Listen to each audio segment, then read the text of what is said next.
Hey, what's going on, Minnesota Viking fans? Welcome to the Purple People Podcast. This is episode number 280, titled Teenage Mutant Ninja Turtles. I like it. I like it. I got to give my credit to the guy who came up with this. Kyle West is joining me tonight. Hey, how's it going, Mr. Smith? It's going. We're going to talk about this game. This title is obviously a Teenage Mutant Ninja Turtles reference, but we're talking about the game yesterday against Cam Newton and the Carolina Panthers. Unfortunately, if you haven't heard, we did lose that game. It was kind of a heartbreaker, man. There was a lot of life at the end. We're going to talk about the game directly, but man, it was a damn close football game for us, even though we lost it. And we'll get to this when we do the game review. But boy, they sure gave it a big push right towards the end. You know what this game reminded me of, and not so much in the we wanted to tear each other's head off kind of way, but it reminded me of that Saints game in 2009. We had a lot of mistakes, and it came right down to the end. It really did. Sure did. But we'll get into that. I'm not going to spoil it for you guys. We're going to hop right into some quick hits. Adam Carlson has other things to attend to tonight, so we're sorry he didn't get to make it if you guys are wondering where he's at. But he'll be back next week. But shout out to Adam. Thanks for helping us out with everything as per usual. Let's jump right into probably the best quick hit that I've heard in months. I watched at the gym today Mike Zimmer's press conference from 2:30 Central Time today. And our favorite reporter, Chris Thomason of the Pioneer Press, I need that guy like I need a bag of hemorrhoid. Yeah, I was going to say something directly related to my ass, but that's fine. I'll go there. But Chris Thompson of the Pioneer Press was talking to Mike Zimmer, and he asked if Case Keenum would remain the Vikings starter at quarterback. And he answers, Mike Zimmer answered, and I quote, "You keep asking me this. I never said Sam Bradford is our starter for the season. I never said Joe Berger is a starter for our season. I never said Pat Elflein is our starter for the season. So I'm not going to say it." He's like, "Oh, I just wanted to make sure you were being clear." And Mike goes, "Is that clear enough?" At what point has he ever been not clear about Case Keenum being the starting quarterback? Like, he's the starting quarterback this week. Let's just talk about this for a minute. All right, I don't bash people in the media because you have a job to do. I do think that there are certain, just like there are bad police officers, there are bad guys in the military that I know. There's bad people in every career field regardless. They're just bad people in general.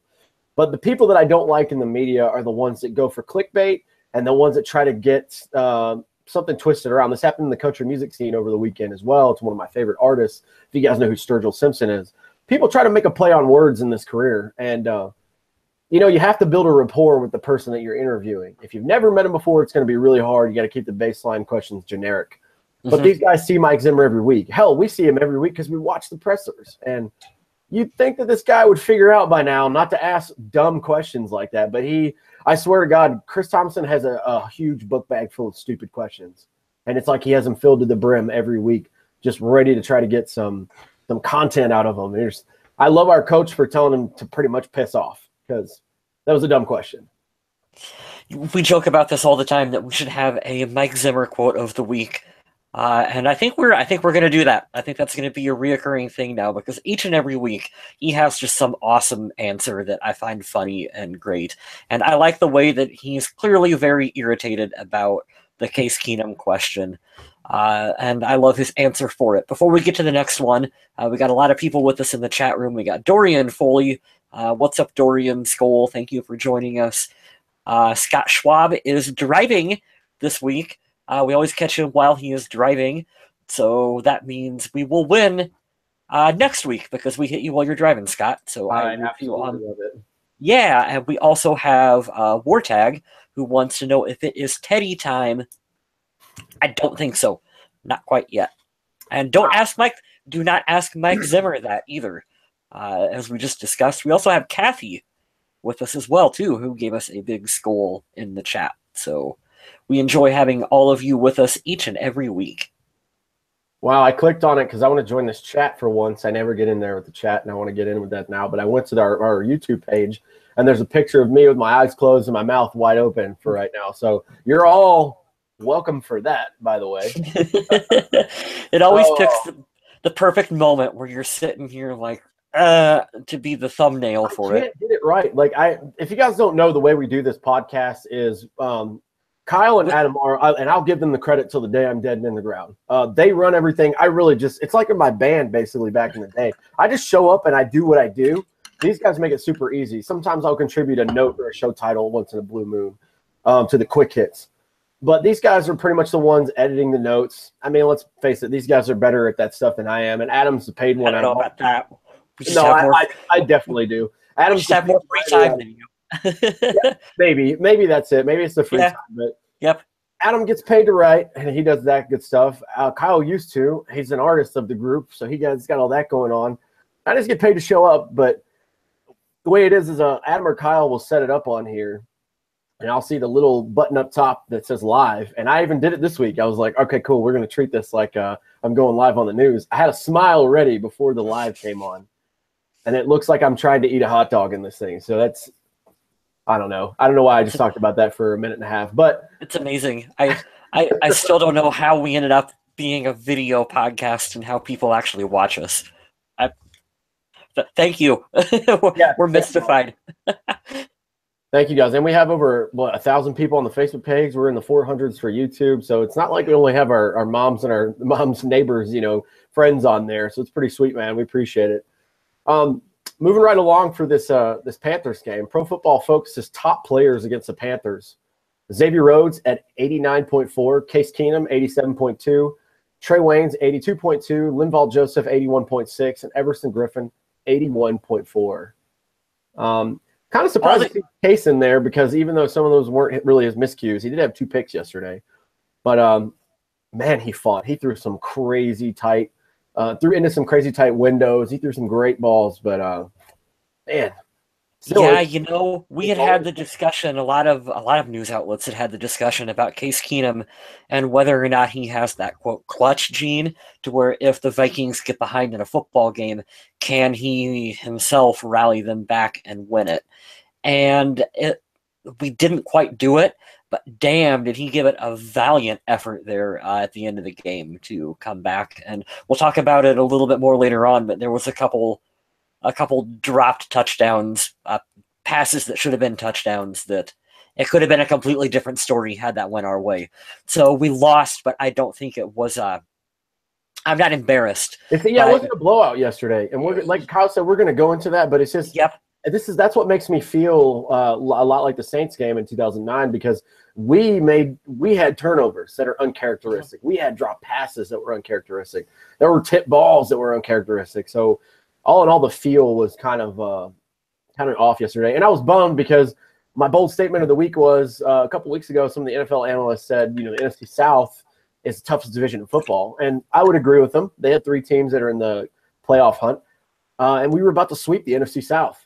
But unfortunately, that didn't happen yesterday. But we beat the top 2 teams in there, so that's pretty good to hang your hat on. And let's face it, I'll give credit now where credit's due. Carolina's not a bum team.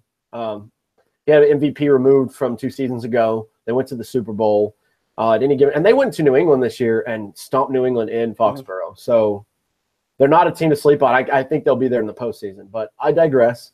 Speaking of this game yesterday, we're going to talk about drop passes. Adam Thielen had an all right day, but he had some uncharacteristic drops yesterday. He had 2 of them. Yep, one of them was in the end zone. And overturned touchdown catch. And he quotes, "That's the rule if the ball moves. You've got to possess the ball, and the ball can't move." So Adam Thielen took the classy route, and he said, yeah, I agree with the officials. It is what it is. It's their rule. I'm not going to say that Mike Zimmer didn't go the classy route, but he definitely disagreed with the officials on that one. He said, I've been in the league for 30 years, and I know what a touchdown looks like. And that was at his presser today. He tries his best. Oh, and I would throw this in there. This could be the Mike Zimmer quote of the week. He's like, I have a couple of plays I sent off from yesterday that I want the NFL to review, which, by the way, I sent them some stuff last week, and they still haven't gotten back to me. They must be busy. So, and I have questions about – we had discussed this. I don't remember if it was in the group chat or the Discord chat, which is really awesome, and we thank everyone for joining that. But I'm still – there's instances where things are a catch and instances where things are not a catch, and what counts as a touchdown and what doesn't count as a touchdown. And I really think the NFL in this offseason needs to address it, and there needs to be a more uniformed set of rules for what counts and doesn't count. just as an example, a running back can jump over top of a pile of defenders, and the ball can just barely move past the goal line. Yeah, it can move past the goal line for half of a second, and then it gets knocked out, and it's fine because it crossed the plane. But because Adam Thielen, the ball shifts slightly, it's overturned. And it's like and it's not just he gets 2 feet in bounds. It's like Adam Thielen had 2 feet and his whole ass and his backside in bounds, and he came down with the ball, and it bobbles a little bit, and he still fucking comes up with it at the end by the time he's done sliding out of. I mean, I don't know. It's the rule. It was called right. I don't like it. Yeah, I mean, there's definitely room for a debate in there, but I think when you come down to a percentage-wide, I think it's not like 49-51, 50-50. I think we're more on the 70-30, 75-25 side of that was a catch, man. That was definitely a catch. I'll even go to say I'm not really a big fan of the Cowboys. I'm definitely not a fan of the Packers, but you guys remember a couple seasons ago when the Cowboys played Green Bay, and they always wondered, was that a catch from Dez Bryant or not? And everybody says, yeah, man, that's a catch. If that was a catch by Dez, that yesterday was definitely a catch from Adam Thielen. I'm just throwing it out there because there was clear and concise control over that ball. But yeah, it happens. You can't win you can't win it all. And let's face it, yesterday we didn't play our best football. So when it rains, it pours. Do you know what my conspiracy theory is about why the rules for a catch in the NFL are so difficult to understand? Because good or bad, it gets everyone talking about games throughout the course of the week. So if it's your team and there's a catch and it goes in your favor, you're talking about it because you like it. If it's against your team, you're talking about it because you don't like it. But ultimately, we're discussing NFL football. And I think that they kind of like that in a weird way. Right. Yeah. I mean, I've had my tinfoil moments, I'll call them, about there being conspiracies in the NFL. Mm-hmm. I've had that before. And I don't even think this is a conspiracy. I think that this is a flat-out fact. I think they treat certain quarterbacks better than other quarterbacks. We can go back a couple of years ago since we'll go on a rant, and we said it before the show, man, this is going to be a short show. This is going to be an hour and a half show now. 2 hours later, we'll be talking about Batman by the end of it. Aaron Rodgers is coming back. He's going to play the Panthers in Carolina. Let's go Panthers. This coming week, but talk about face mask rules. You get one finger that grazes his face mask, a flag's thrown. Meanwhile, I don't know if it was Mike Daniels or whoever has his whole face in his whole hand in Teddy Bridgewater's face and his face mask and all that. And it's not there's just nothing called. It's a really hard job. I totally understand that. There's a lot of moving parts, but you guys get paid a ton of money. You guys make more than my parents do, and they've been at their jobs respectively for almost 30 years. I'm baffled by it, but sure, it's a hard job, and I'm sure it'll be kind of difficult to gauge that, but there needs to be more consistency, flat out. I got a really quick one I want to read from Scott, and then we can move on and talk about Riley Reef. Scott typed in, he said that the rule specifically states that you have to have control to the ground, which is exactly what Adam Thielen had all the way until his knee touched the ground in the end zone. Only then did he lose control. Valid point, sir. Very valid point. Yeah, we're going to talk about this game because there were so many miscues that should have went. I'll be honest with you. If we could do the shoulda, woulda, coulda game, we probably could have scored 40 points yesterday. I'm just being honest, but we'll get into that in just a second. Let's get to these last two quick hits. I'm actually going to do the bottom one and then the last one. Because of the loss yesterday, Philadelphia did win yesterday in LA. They beat the Rams, which was a super awesome game to watch up until, in case you guys are NFL fans like myself, not just Viking fans, until the unfortunate news came out that Carson Wentz tore his ACL. He had, and this is only through, I think, 13 games now, the highest the most touchdowns, in Eagles history by a quarterback, which is insane, especially for a team like that had Donovan McNabb, 10, 15 years ago. And they went to the Super Bowl, and they were just cleaning house in the NFC for a couple of years. Took a dive forward into the end zone. His knees got banged up together, and unfortunately, they did confirm today that he is out for the season. So it's a Nick Foles show over there in the number 1 seed Philadelphia Eagles. We're back in the 2nd seed of the NFC playoff race. I mean, it is what it is. We've got to win out, and we've got to hope that Philly loses. Philly's got an easy schedule. We've got a pretty easy schedule minus the Packer game. We'll see. It's going to be very tight. I want this team to play at home throughout the playoffs through its entirety. Anything can happen. Like you said, right now we're ranked number 2, but that can change. Probably will change. Yeah, so it'll probably change. But hats off to they've had a hell of a fucking schedule this year. They played so good, and Carson Wentz is a really likable guy. He's actually not that far from Minnesota originally, so he's a likable guy. He played his heart out, and we wish him a speedy recovery over there in Philadelphia. Another speedy recovery that we want to see happen is left tackle Riley Reif. He's got a sprained ankle. Mike Zimmer says it's a lot better than we thought it was going to be. And he also said that anything pretty much counts as a sprain because everybody kept asking him, well, is he out for the season? And they're like, no, he's not out for the season. So that'll be a week-to-week thing. God, I hope we can get at least one of them back. We definitely need Pat Elflein back. But if we could get Mike Rivers back on the right side, we can make do for a week or two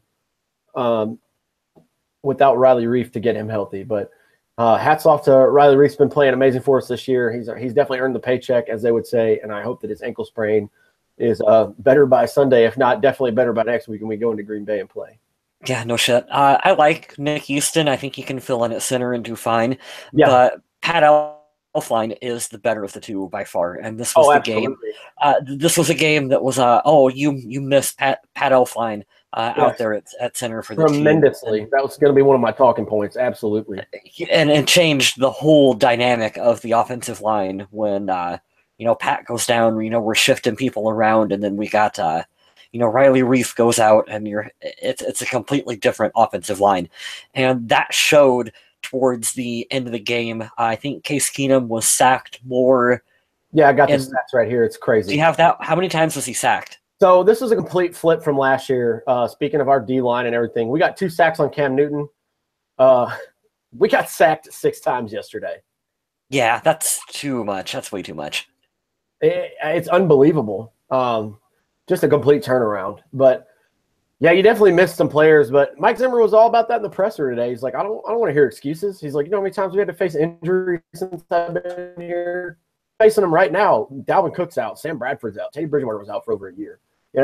Last year, I mean, we just buy people off the street to play it on our offensive line. Left tackle. Yep. Yeah, anybody on the offensive line. Like, hey, did you play football at any point in time in your life? Come try out. Sweet, you're our new left tackle. Get on in there. Yeah. He's not going to make excuses for that. And I like the way he words it because he said it before. These guys are pros. They might not be the first stringer, but they are pros. You're expected to get in there and fill in. So, I think the team does a pretty good job of that. But let's dive right in. I'm getting the game ball and donkey from Adam right now. And, he's got him up. He's got an interesting one, too, for the donkey. Ooh, who's he got? Well, we'll go in. Let's do it different this week. Let's give our game ball and our donkey. We'll take a little bit of time. We'll get Adam out there and give him a shout-out. Sorry you missed out this week, bro. I hope you're doing good, though, wherever you're at, whatever you're doing. He and I have the same game ball, Linval Joseph. Holy crap, did that guy eat yesterday. 10 total tackles, 3 solo, 1 sack, 1 tackle for loss, and 1 quarterback hit. Wow. Holy crap. Yeah. Linval is a monster. He might be the best free agent signing we've had since Brett Favre. I'm going to go ahead and say it. He's damn good. I don't understand why the Giants let him go. You want to know why the Giants are the record they are right now? Because they let go good players like Linval Joseph. Yeah, pretty much. And they're injured as hell, but yeah, that too. But so for Adam, he gave his donkey to Erik Kendricks, which I don't know if we've ever given him a donkey before. I don't think so. That might be a first. Adam's not even here. We're doing first on the podcast. Erik Kendricks, where are you at on this list, sir? He's third. He's tied. Or actually, he's tied for second with total tackles, 9 tackles, 1 solo, 1 quarterback hit.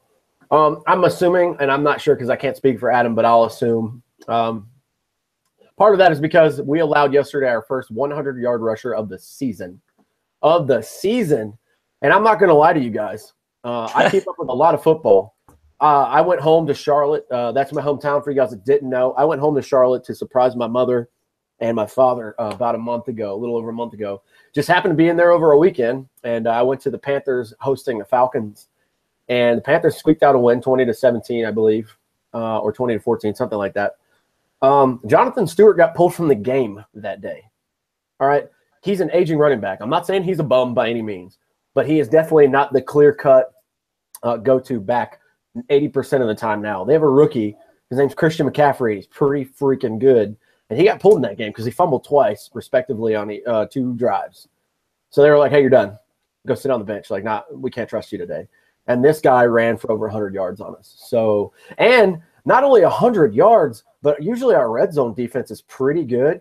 Jonathan Stewart had 16 carries, 103 yards, 6.4 average. He scored 3 times yesterday.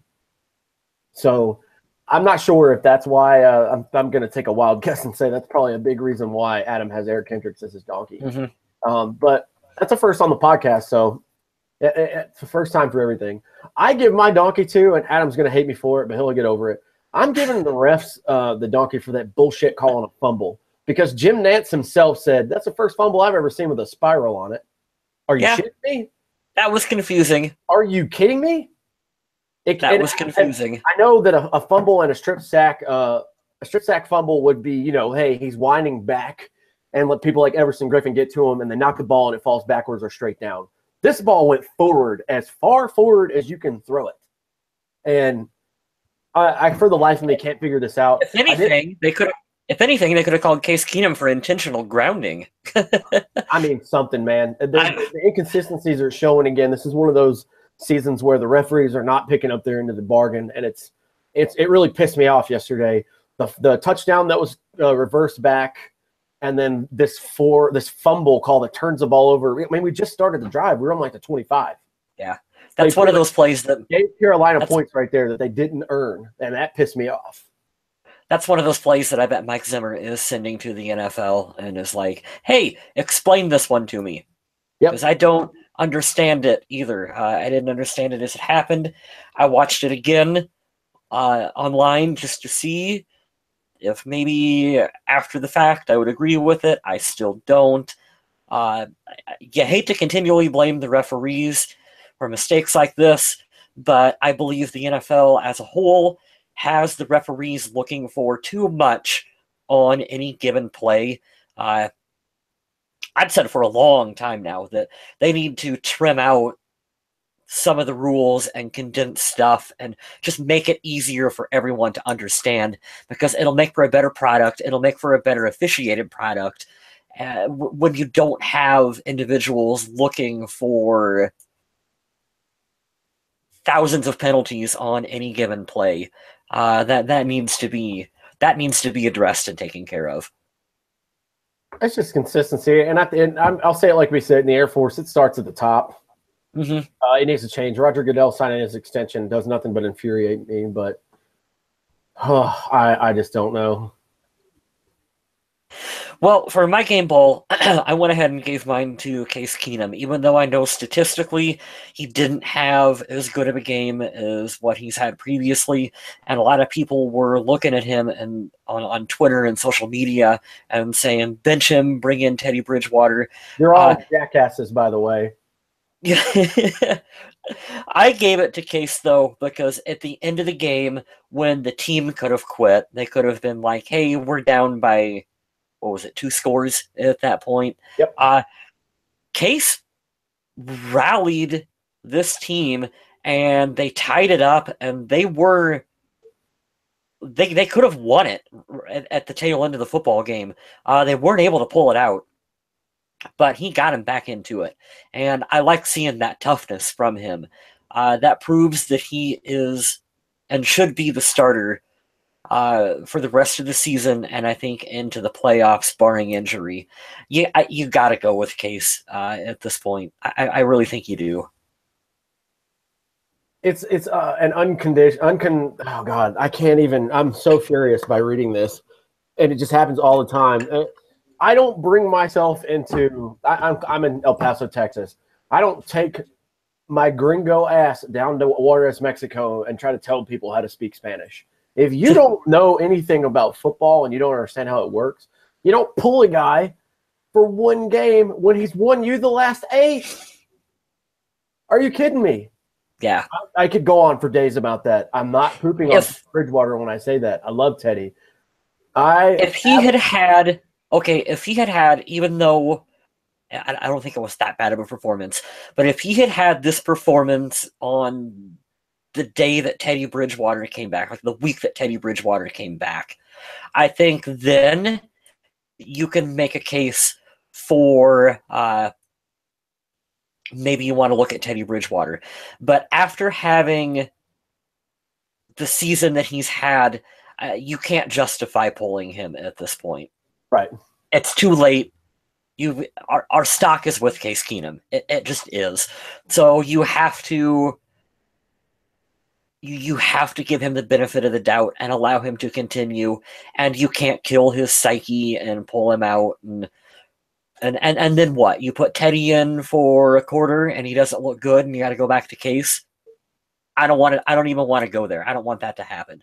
A lot of people don't understand the chemistry part of it too.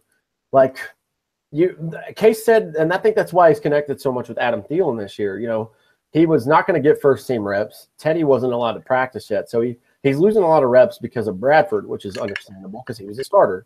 Bradford, I believe, is a better quarterback than him, but he spent a lot of extra time building that chemistry with Thielen, Diggs, all his receivers that he could. Mm-hmm.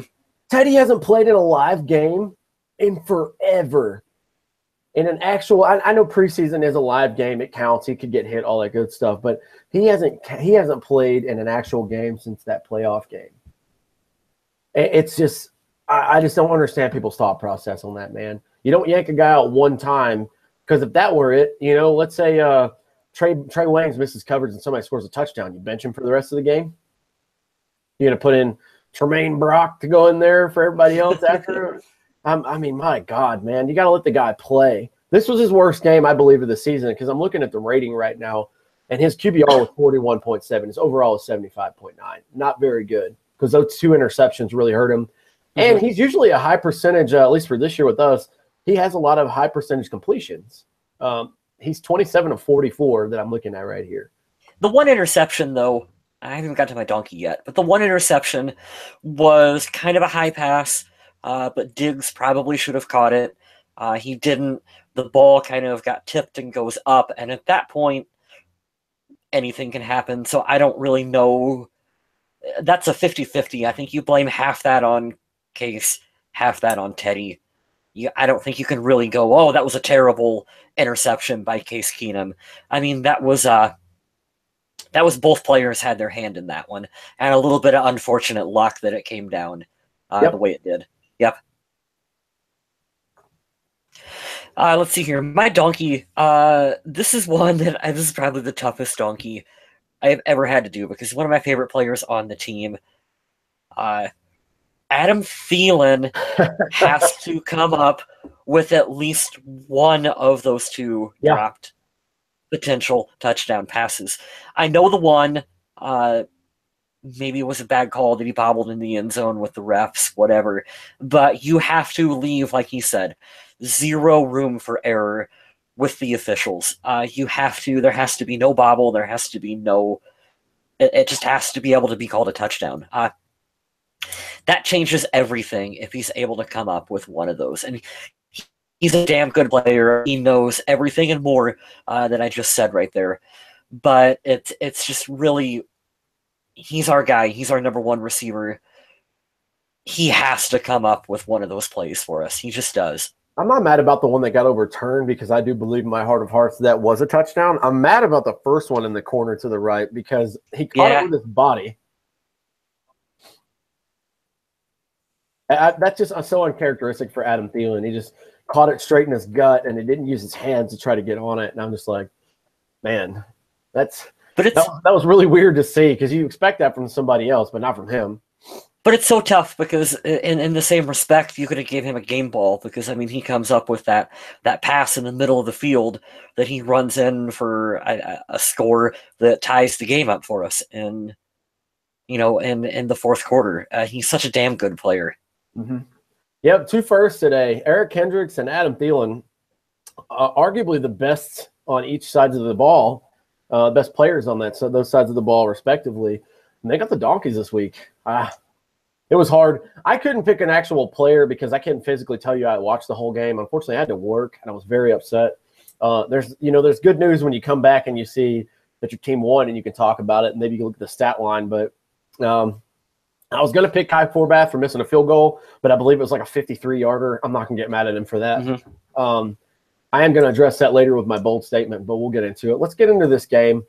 The Vikings went to Carolina at Bank of America Stadium. We lost 31-24. We've went over pretty vaguely about the whole game so far, so let's run down some of these stats, and we'll get to the highlights of those really quick. Comparing quarterbacks, Case Keenum, 27 of 44, 280 yards, average of 6.4, 2 touchdowns, 2 picks, 6 sacks for 24 yards lost, which is – God, that's crazy. The offensive line was definitely one of the things that led to yesterday's bad performance. And say we can definitely see the last year's offensive line compared to what this year's was coming out yesterday. QBR of 41.7, rating of 75.9. Cam Newton, if you can believe it, had a worse rating overall in QBR than Case Keenum. Now, he did some crazy stuff with his legs yesterday, don't get me wrong, but Cam Newton, 13 of 25. Oh, yeah, absolutely. Yeah, see, the thing about Cam is that he can have an up or down season or game or whatever you want to say, but at the end of the day, he's still Cam Newton, and you got to see how dangerous he was on that QB scramble at the end of the game. Yeah, he drew Andrews and Deho into next week, and it sucked to watch. That play, that scramble, that won the game for the Panthers. Absolutely. That was all Cam Newton on that one.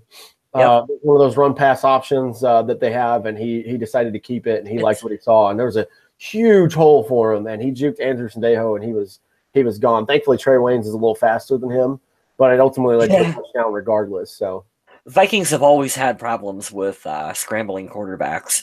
It doesn't seem to matter what defense we run or what personnel we have. Absolutely. We just always have a hard time. And Cam Newton is so difficult to defend because he's such a big guy and he's so fast for his size. I mean, a defender or a linebacker playing quarterback. It's weird. Yeah, he's going to come up with big plays like that. It's just unfortunate that happened so late in the game.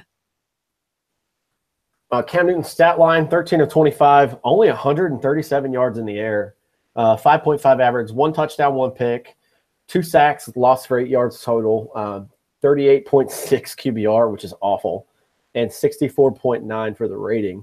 So overall, Case was the better quarterback yesterday, but you wouldn't really know it minus a few splash plays and the receivers dropping the ball. This is kind of the tail of the tape, so this is going to take a second, but I'm going to get you guys the rushing stats real quick. For Minnesota, we had 100 yards total yesterday. Jerick McKinnon, 7 for 46. Case Keenum, 5 for 40. Latavius Murray, 9 for 14. And I heard that a lot online. I read a little bit on Twitter yesterday, just from the little outlets that I follow. And everybody's like, Latavius Murray's hot. Why are you using Jerick McKinnon? Because Carolina has one of the best D lines in the NFL, and they plug up the middle. And if you guys haven't noticed, spoiler alert, Latavius Murray only does really well up the middle. Up the middle, yeah. That's a difficult catch. I'll give him that. He's got that one up from our old running back that we used to have. He can actually catch, but we wanted to shift and go around, and this is what Mike Zimmer said today. He's like, we wanted to get closer to the sidelines, so we used Jerick McKinnon a little more because he's better at that than going up the middle, which is believable. Case Keenum definitely kept some plays alive with his legs. Like I said, 5 scrambles there for 40 yards. Case, I don't know if you've seen that play. Did you see the play where Case ducked underneath Captain Munnerlyn? Amazing play. Such a heads-up thing. He did that earlier in this year, too. I don't think it was Pittsburgh. It was something else. He got swallowed up, and then the next thing you know, there's a huge hole in the middle, and he takes off and gets a first down.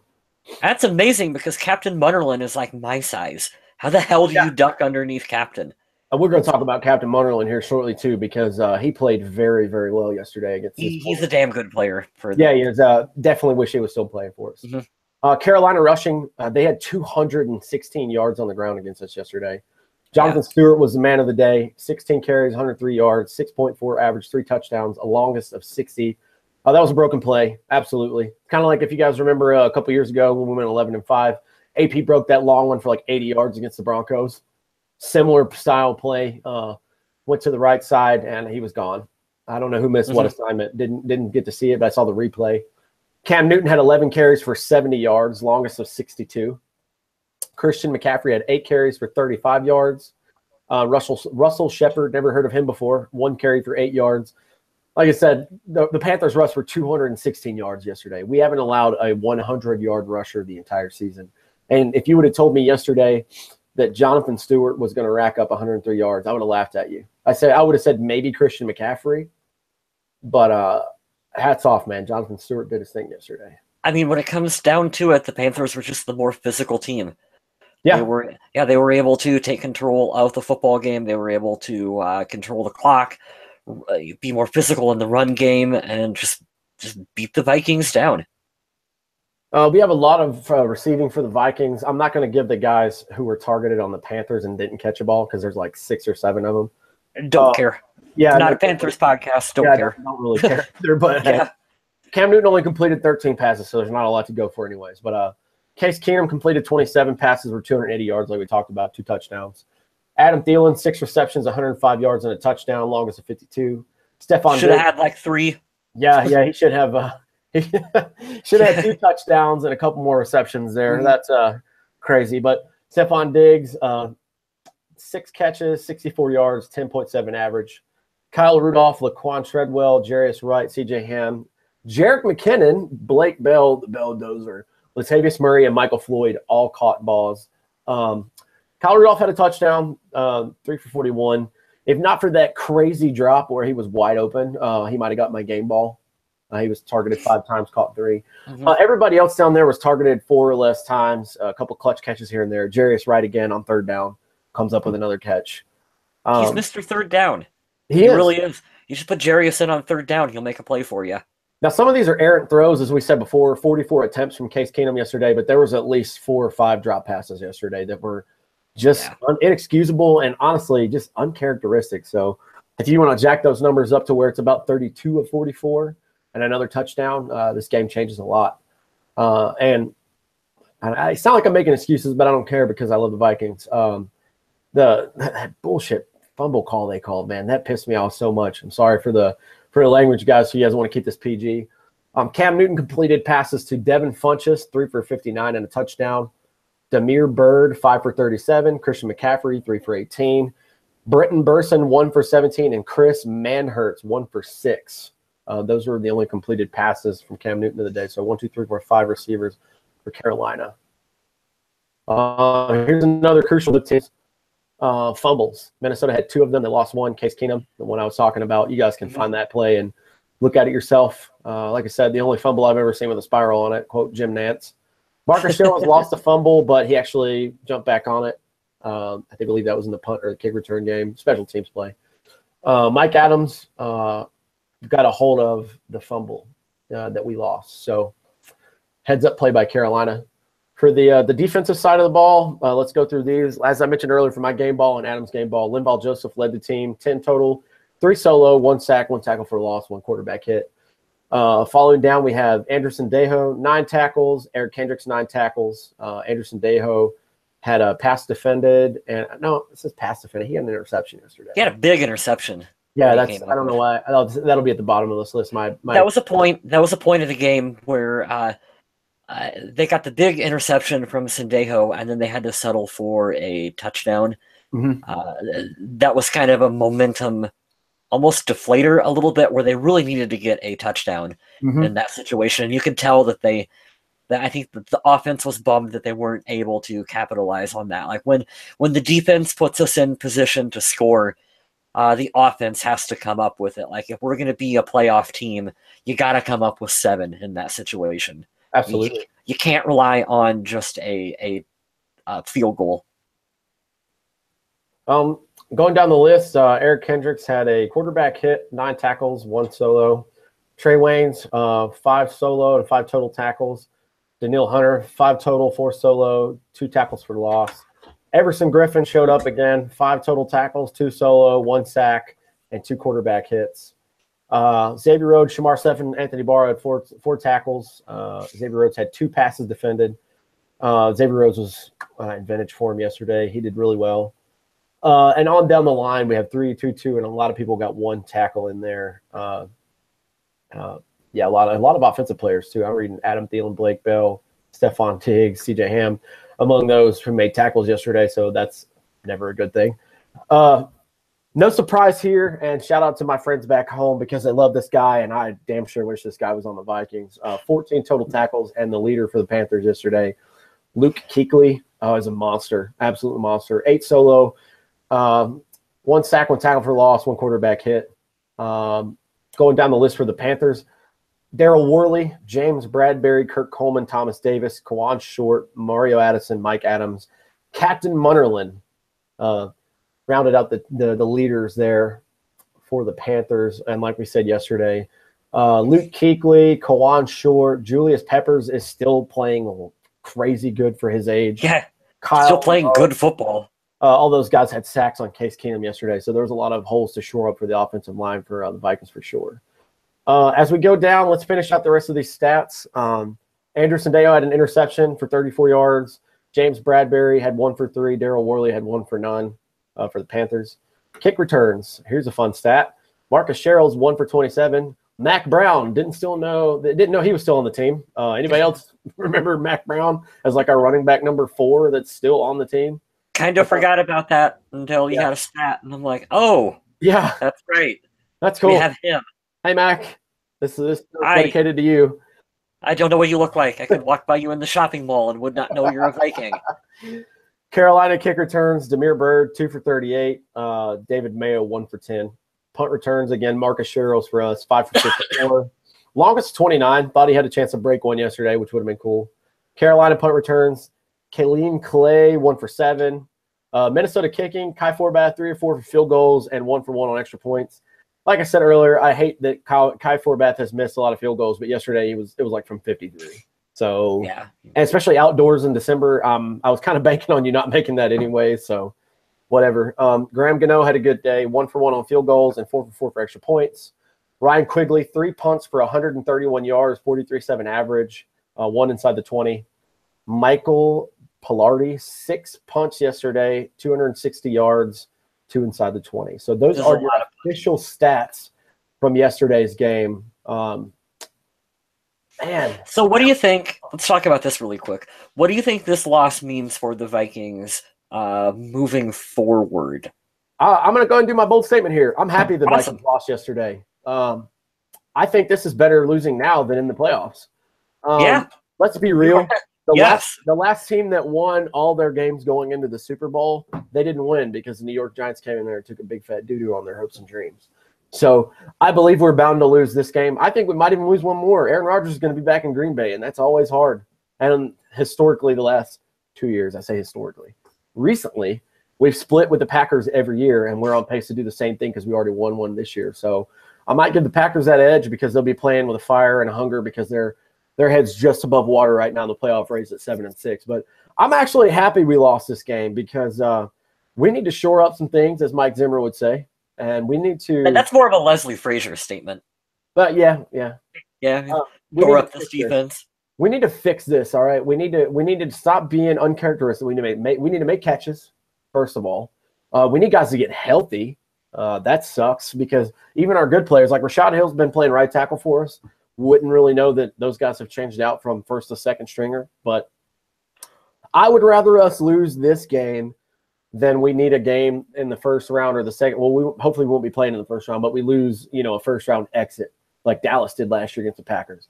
That would infuriate me. I want us to see a win at playoff game because it's been damn near 10 years since that's happened, and we need that to happen. But this definitely has a little bit of effect because, number one, we didn't lose to a scrub team, so it's not like we got beat by the Redskins who are out of the playoffs and we won't see them again. It's cool. Carolina Panthers. They're a good team.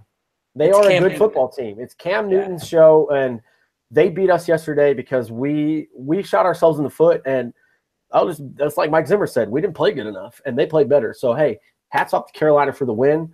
There's a percentage we could see them again, but we're not going to Carolina. They've already dropped 2 to New Orleans. They're not going to win that division. So if they play again against the Vikings, they're going to play in Minnesota.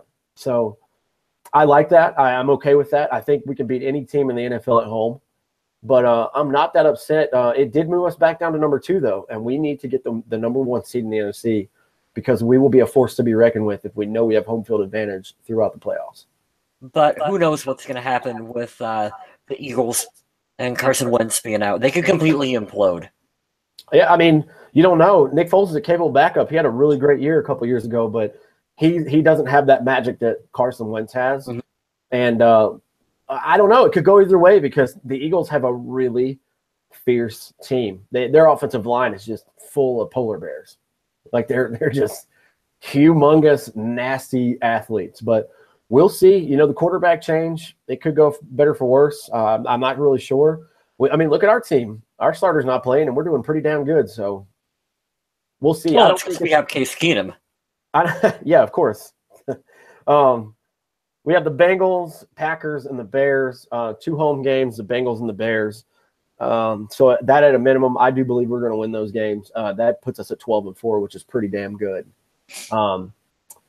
We'll see, though. We don't know where we're going to be. We don't know where the Eagles are going to be, but you got to play the games in front of you, and you got to do your best to win them all. We have a chance we can win all 3 of these games, but the loss definitely didn't help us yesterday because it's a conference loss, and depending if Aaron Rodgers just comes back and lights it up next week, that doesn't help us out either because they would have beaten another team in our conference, and especially if they just beat us. But there's a lot of ifs and a lot of factors that go into it, but all in all, I'm not that upset because I'm going to be honest with you.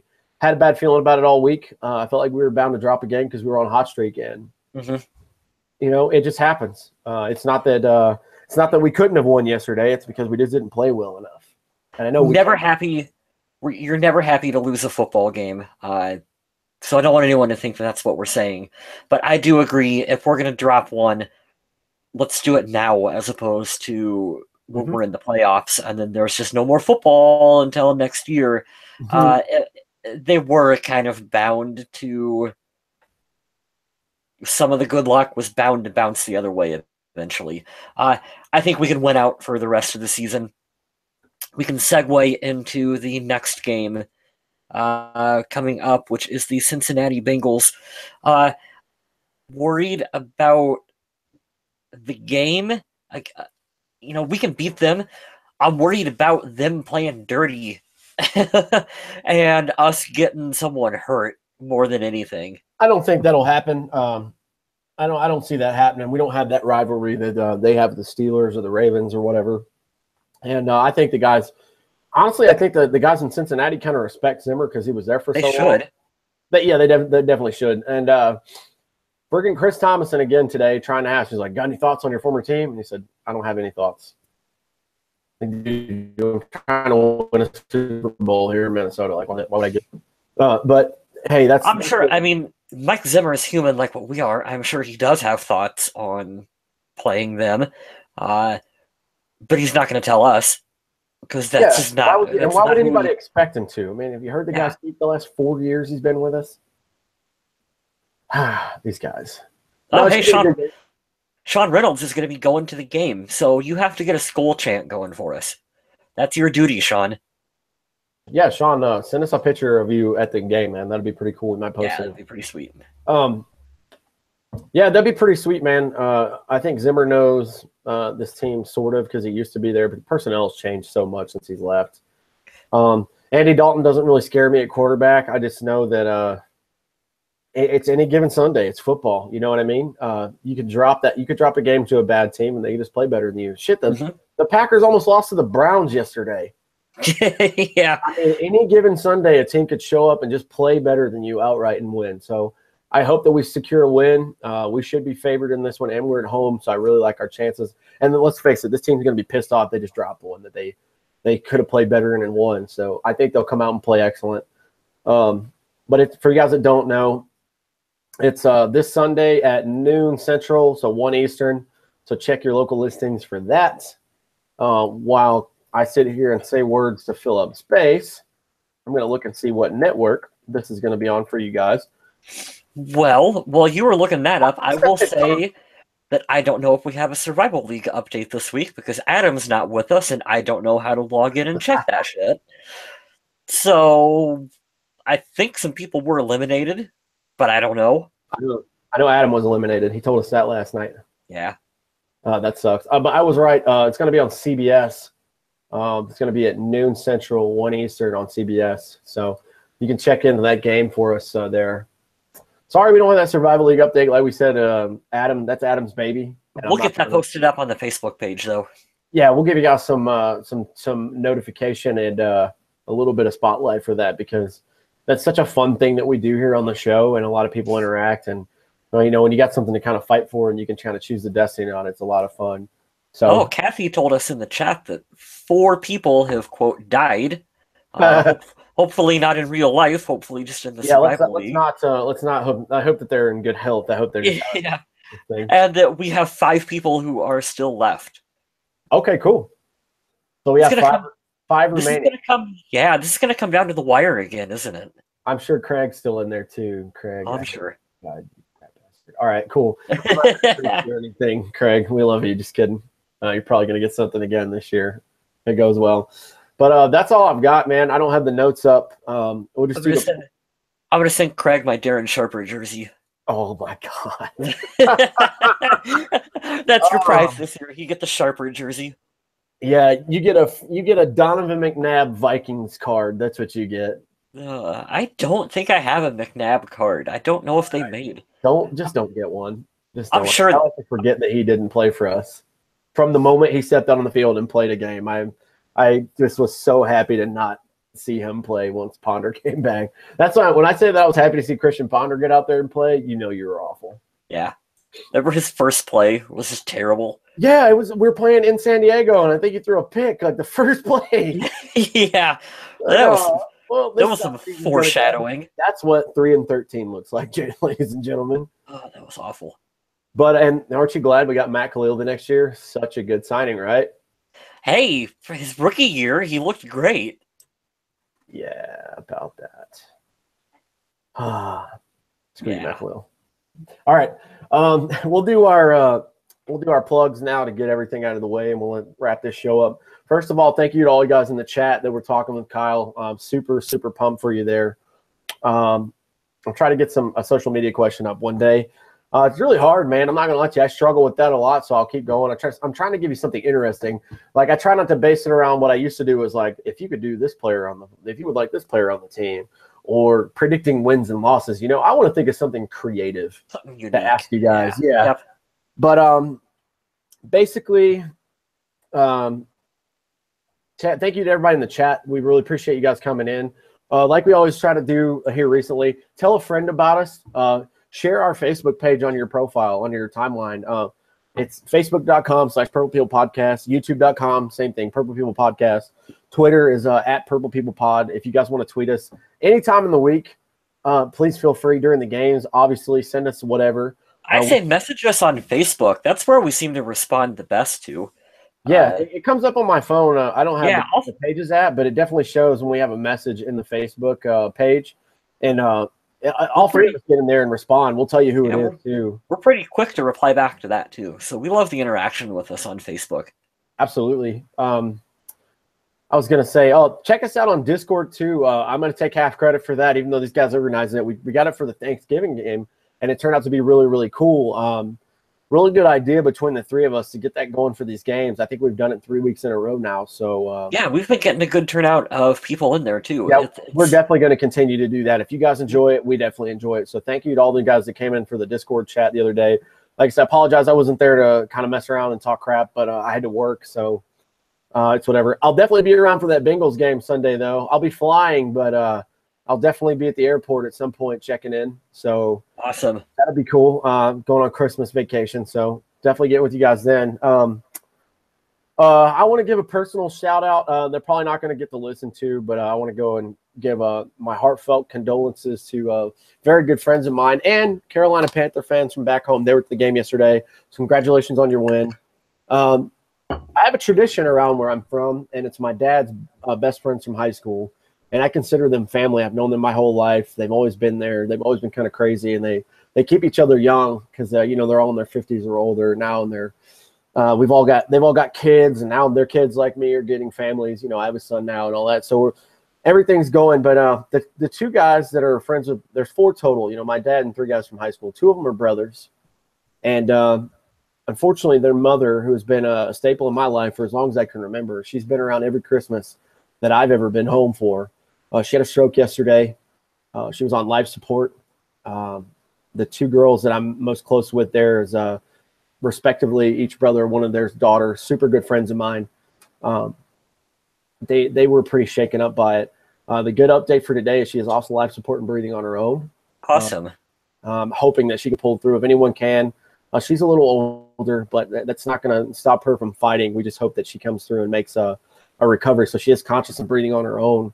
But yeah, that was a shocker yesterday. On top of a bad game that we have to cover today and a bad loss yesterday, you know, a good close family friend of mine is fighting for her life right now. So we dedicate the show to you. Congratulations for the Panthers win, and to all my friends back home, the Farmers. I love you guys, and I'm praying that I'll get to see her in a couple weeks for Christmas like I have all my life. So we're going to keep the hope alive. So we made a step forward from yesterday to today. Very well said. Very well said. Sorry to go a little somber and dark there, but I wanted to give that shout out to them. Check out Adam Carlson if you want some Viking news. He does a lot of work on the vikingage.com. He's got a lot of good writers over there, man. A lot of good writers on that page. If you like The Walking Dead, he is with a site called Undead Walking. I know they had a little trouble there for a little bit, but it's not shut down, so you can check out some content over there. My buddy Kyle West here. Whatever you want to plug, of course. Hey, let's talk about my other podcast that I am doing with my friend Jeff. It's actually his podcast. It is called Shut Up, I Like This, where we talk about all different kinds of movies and cinema. It is a great title. You can find us on iTunes. Just look for Shut Up, I Like This. You should find us on there. Or you can give the page a like on facebook.com/Shut Up, I Like This. Let's see here. We record in advance, so I don't know which ones he has posted up, but we've talked about, Jet Li's the one. I did that one. We just did Spawn. We did Man of Steel. I don't think that one's been posted yet. We're doing a whole month of DC-related content. So we just recorded yesterday Batman v Superman. So coming up, we are going to do Suicide Squad, Wonder Woman, and Justice League will all be incoming. And then who knows what from there. We love talking movies. Definitely give that podcast a listen if that is your thing. That's pretty awesome of you guys. Yeah, go check that out. You guys, and Kyle was telling me before the show a little bit about it. They've got a little bit of a different setup. They can do a couple of cool things on there that we don't really have to do in this one because, I'm sure we could do it with sound bites and stuff. We got to look into that, man. That'd be pretty cool if we could actually quote, them and give each source their credit. I think that'd be pretty cool. But you should definitely check that out. I changed it. I had a song up this entire show, and if you guys notice while I'm talking, I changed the script down here. That song was Amnesia from the Josh Abbott Band. I saw them recently here in Las Cruces, New Mexico, and they were fantastic. Kind of Americana, independent country-ish stuff. I did a cover of that song, Amnesia, this past week. I've been out of the game for recording covers, but really strong lyrics, really heartfelt song, and I did it. So if you want to go here to my music page, facebook.com/skatecow, give my page a like, give that video a like, scroll through and see what other videos you like on there. I'm a musician outside of work as a hobby, and I love it. And I posted some new stuff I haven't posted in a while, so that was pretty cool. Awesome. Well, I think that will do it for us this week. Yeah. We look forward to having you guys with us each and every week on Facebook, here in the chat. And I think that will do it. We will see you guys after the Cincinnati game. I'll let you do this ending for us. Yeah, man. I gotta take it from Adams because man, we missed him today. We'll see you next week though. For all you guys, like Kyle said, thanks for joining in. And remember, stay classy, Minnesota.